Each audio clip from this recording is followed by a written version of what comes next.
আহিনৰ আচলত ধৰি আকৌ আহিল শাৰদীয় দুৰ্গোৎসৱ। আজি পবিত্ৰ মহালয়া। মৰ্তলৈ নামিব মহিষ মৰ্দিনী দেৱী দুৰ্গা। প্ৰবাদ মতে মহালয়াৰ এই বিশেষ দিনটোতে পৃথিৱীলৈ শুভ শক্তিৰ আগমন হয় আৰু পুৱাৰ পবিত্ৰ বতাহ জাকে শৰীৰ মন আত্মা সুস্থ কৰে। নমস্কাৰ, মই ৰাতুলে স্বাগতম জনাইছোঁ আৰবি ভইচ এণ্ড ভ্লগছৰ আজিৰ মহালয়া বিশেষ এই ভিডিঅ'লৈ। আজিৰ পৰা আৰম্ভ হৈছে নৱৰাত্ৰি। আজিৰ ভিডিঅ'ত মহালয়া কি, ইয়াৰ তাৎপৰ্য আৰু বৈশিষ্ট্য, লগতে মা দুৰ্গাৰ 9টা ৰূপৰ ৰহস্যৰ কথাও আপুনি জানিবলৈ পাৰিব। গতিকে ভিডিঅ'টো অলপ স্কিপ নকৰাকৈ সম্পূৰ্ণকৈ চাওক, যাতে দেৱীৰ এই কথাখিনি কোনো কাৰণত আপোনাৰ অজ্ঞাত হৈ নাথাকে। লগতে কমেণ্ট বক্সত লিখক জয় মা দুৰ্গা। মা দুৰ্গাই মহিষাসুৰ ৰূপী সকলো আসুৰিক শক্তি বিনাশ কৰি ধৰাত শান্তি স্থাপন কৰক। আহক আমি তেনেহ'লে আৰম্ভ কৰোঁ আজিৰ এই বিশেষ ভিডিঅ'টো। পবিত্ৰ মহালয়াৰ পিছৰ দিনটোৰ পৰাই দেৱী বৃক্ষ আৰম্ভ হয়।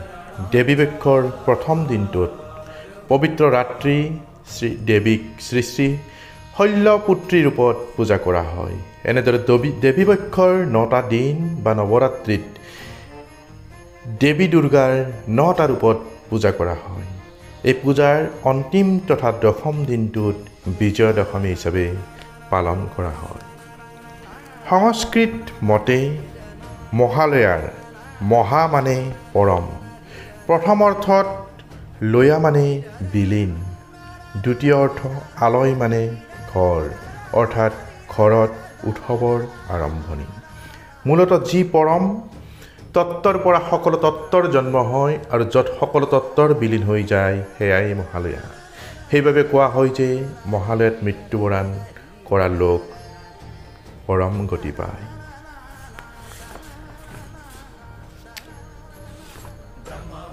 মা দুৰ্গাৰ 9টা ৰূপৰ তাৎপৰ্য, অৰ্থাৎ মহালয়াৰ পিছদিনাৰ পৰাই এই নৱৰাত্ৰি যি 9টা ৰূপ আছে সেই ৰূপৰ তাৎপৰ্যসমূহ এনেধৰণৰ। শৈলীপুত্ৰী, পাৰ্বতী মাতাক পৰ্বতৰাজ হিমালয়ৰ কন্যা হিচাপে শৈলীপুত্ৰী বুলিও জনা যায়। অৱশ্যে এগৰাকী মহিলাৰ প্ৰথম পৰিচয় হৈছে তেওঁৰ দেউতাকৰ সৈতে। মহিলাসকলে তেওঁলোকৰ দেউতাকৰ ঘৰত থাকি বহুত কথা শিকে, মা পাৰ্বতীয়েও বহুত কথা শিকিছিল। 2 নম্বৰ ব্ৰহ্মচাৰিণী। ব্ৰহ্মচাৰিণী অৰ্থাৎ যেতিয়া তেওঁ তপস্যাৰ জৰিয়তে শিৱক বিচাৰি পাইছিল। তৃতীয়তে চন্দ্ৰঘণ্টা, মূৰত চন্দ্ৰ আকৃতিৰ তিলক থকা বাবে।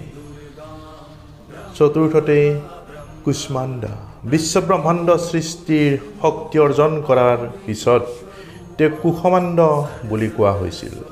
পৃথিৱীৰ প্ৰতিগৰাকী মহিলাই একোগৰাকী জন্মদাতা মহিলা। এইটোৱে শক্তি যিদৰে সন্তান জন্ম দিয়ে।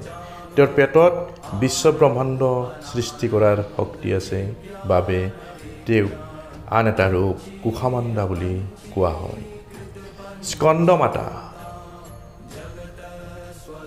মা পাৰ্বতীৰ পুত্ৰ কাৰ্তিকেয়ৰ নামো স্কন্দ, যাৰ বাবে তেওঁক স্কন্দাৰ মাতৃ বুলি কোৱা হয়, স্কন্দমাতা।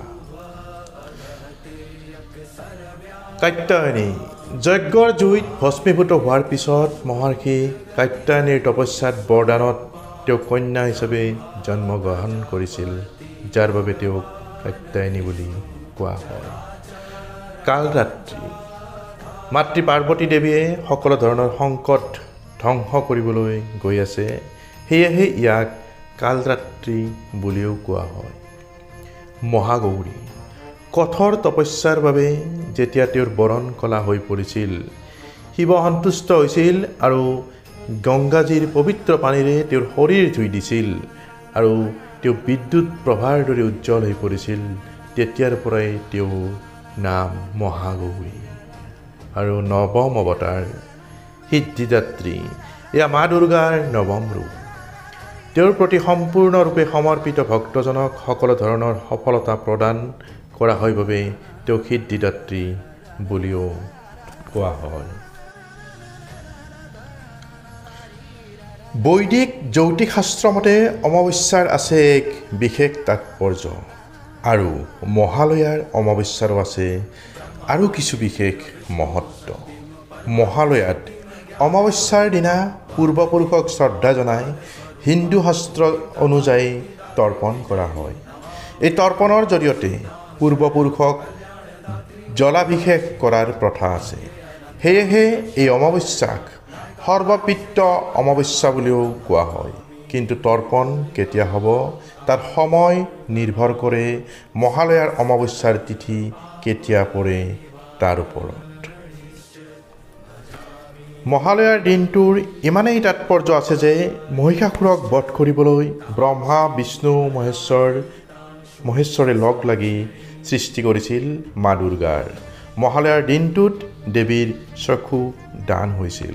দেৱীক যেতিয়া চকু প্ৰদান কৰিছিল তেতিয়া ভক্তসকলৰ দুখ দুৰ্দশা নাশ কৰিবৰ বাবে সৃষ্টি হৈছিল দেৱী দুৰ্গা।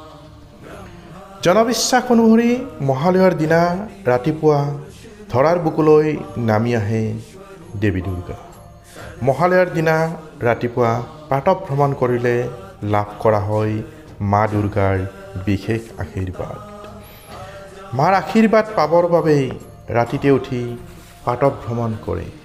উল্লেখ্য যে বিদেহী পূৰ্বপুৰুষসকলক শ্ৰদ্ধাঞ্জলি জনোৱাৰ অন্তিমটো দিন হৈছে মহালয়া, অৰ্থাৎ পিতৃপক্ষ আৰু দেৱীপক্ষৰ আৰম্ভণিৰ কালছোৱাক কোৱা হয় মহালয়া। পিতৃপক্ষ মহালয়াৰ অন্তিম দিন। মহালয়াৰ ঠিক পিছদিনাৰ পৰাই আৰম্ভ হয় দেৱীপক্ষ আৰু সকলো অশুভ শক্তি ধ্বংস হয়। দেৱীপক্ষৰ আৰম্ভণিৰ দিনটোৰ পৰাই দেৱী বিসৰ্জন দিয়ালৈকে মুঠ 9 দিনক কোৱা হয় নৱৰাত্ৰি। মহালয়াৰ দিনটোত আমি কি কৰা উচিত?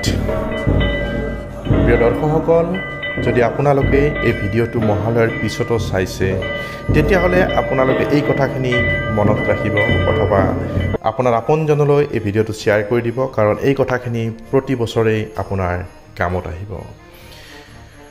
মহালয়াৰ দিনটোত পূৰ্বজ আত্মাৰ সদ্গতিৰ কাৰণে এটা ৰূপৰ বা তামৰ পাত্ৰত তিল, পানী, গাখীৰ, চাউল, জহ, কুশ, বন আপুনি আহঁত গছৰ তলত দিব পাৰে। আহঁত গছৰ তলত এগছি চাকিও জ্বলাব পাৰে। আহঁত গছৰ দক্ষিণ দিশত বা আপোনাৰ ঘৰৰ দক্ষিণ দিশত সন্ধিয়া সময়ত যম ৰজাৰ কাৰণে এগছি ঘিউৰ চাকি জ্বলাব পাৰে। এই দিনটোতে ঘৰৰ ভিতৰতে 14 গছি তেলৰ চাকি, এগছি ঘিউৰ চাকি জ্বলাব পাৰে, যাৰ বাবে আপোনাৰ জীৱনত দেৱী দুৰ্গাই সকলো অপায় অমংগল দুখ কৰিব বুলি এক বিশ্বাস আছে। পুৰাণৰ মতে মহিষাসুৰক বধ কৰিবৰ বাবে মা দুৰ্গা পূৰ্ণাংগ ৰূপত প্ৰকাশিত হৈছিল। ৰামচন্দ্ৰই মহালয়াৰ এই দিনটোতেই নিজৰ পূৰ্বপুৰুষসকলক তৰ্পণ কৰিছিল, পূৰ্বজ সন্তুষ্ট কৰিছিল আৰু ৰাৱণক বধ কৰিবলৈ শক্তি লাভ কৰিছিল। মহাভাৰতৰ আখ্যান মতে কৰ্ণৰ যেতিয়া মৃত্যু হৈছিল যমৰাজে তেওঁক স্বৰ্গলৈ লৈ গৈছিল।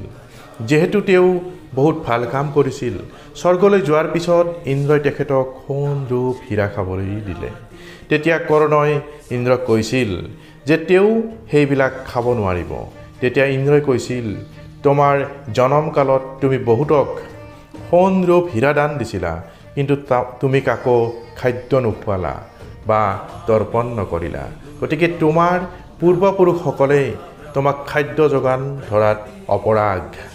তেতিয়া কৰ্ণই কি কৰিব লাগিব বুলি সুধিলে। তেতিয়া ইন্দ্ৰই ক'লে, তুমি পিতৃপক্ষৰ 14 দিন অৰ্থাৎ মহালয়ালৈকে প্ৰত্যেক বছৰে তুমি পৃথিৱীলৈ যাবা আৰু তাত অৰ্পণ কৰিবা।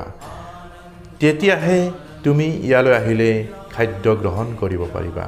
অৰ্থাৎ এই পিতৃপক্ষৰ সময়খিনি কৰ্ণও ঘৰলৈ আহে তৰ্পণ কৰিবলৈ। দৰ্শকসকল, তো মহালয়াৰ কিছু তাৎপৰ্য বিভিন্ন উৎসৰ পৰা সংগ্ৰহ কৰি আপোনালোকলৈ আগবঢ়ালোঁ।